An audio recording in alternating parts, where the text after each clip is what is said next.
Today I'm checking out this lithium iron phosphate battery that was sent to me at no cost so I could do this review. This is everything that would come in the box. You get the battery, of course, itself.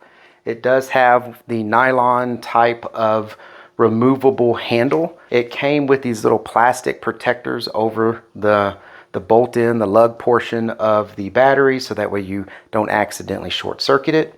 It came with the manual. It came with the protective caps for the positive and the negative. Cool thing too is it came with 2 sets of bolts for the lug. So this right here, would go with the battery. Then you have a spare set. So I do like that. I think that's very thoughtful that they did that. Now what I'm gonna do is I'm gonna get this battery fully charged. While it's charging, I'm gonna check out the manual, see if there's anything specific about this battery that would be different than, all the rest in its class. And I'll let you know more about it as I'm charging the battery.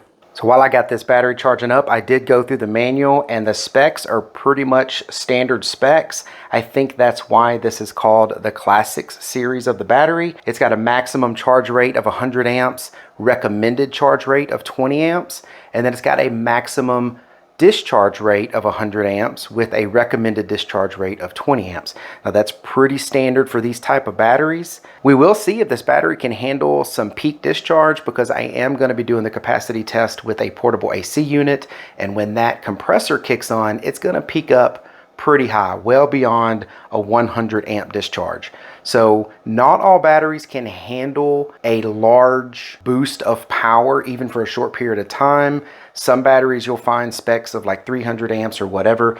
This one didn't actually label what it could peak out to. So we're going to find out how well it does with a portable AC unit. But I'm pretty sure this one will be able to handle it. This is a pretty reputable brand, and the batteries they sell seem to have got really good reviews. So I don't think this one is going to have a problem with the peak usage, but we're going to find out. So the battery now is fully charged. It's resting at 13.4 volts right now. This battery monitor is monitoring all the power that's going to be pulled from this battery, and this 2000 watt pure sine wave inverter is hooked up to this battery with the battery monitor in between. So I'm going to use this inverter to put a load on this battery so we can test the capacity. And I have a 5000 BTU portable AC unit plugged into this inverter here. It will put a good constant load on this battery so we can find out exactly how much power is stored in this battery. I'm going to turn the inverter on.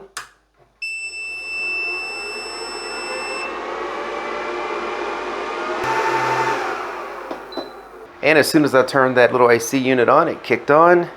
And it's running right now around 400 something watts. That will slowly make it up to around 600 or so watts. But the battery handled the peak pull from the compressor with no problem. So I'm going to go ahead and let this run, and I will come back when I hear the inverter beeping, which means it's getting low voltage from the battery, which pretty much means we're at the end of the capacity test, and we'll see how well this battery did. All right, so I came back in here because I know the battery's getting low, and I'm expecting this to start beeping any minute now. The voltage is down to 11 volts. We've already gotten 103 amp hours and 1.3 kilowatt hours, so that's 1,300 and something watt hours. The voltage again is at 11 volts, and the inverter is saying 10.9, so it's getting closer to the cutoff. But the AC unit is still running. It's got the fan only, so that's why it's only at 70 something watts. But I can't imagine we're going to get much more out of this. I'm assuming once the compressor kicks on again, it's either not going to be able to handle the peak, or it will be able to handle the peak and then cut out shortly after that.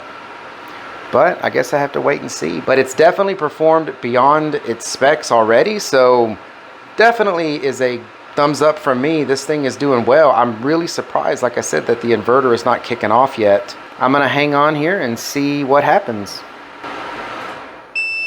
Okay, that's kind of what I expected. So it looked like the compressor, let me turn this off.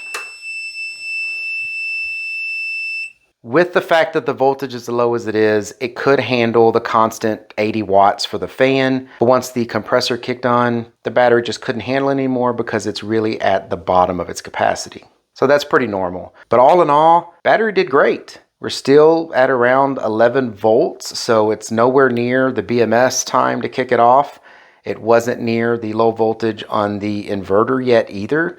So you probably could get even a little more power out of this battery, which is really good for, you know, the specs of this battery. So the next thing that I'm going to do with this battery is I'm going to be cutting this battery open to see what they have inside.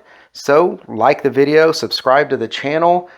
I'm going to have this video uploaded soon of me cutting it open and pulling the guts of this thing out to see everything that's in here. I want to thank you very much for watching. I hope this information was helpful. Y'all take care.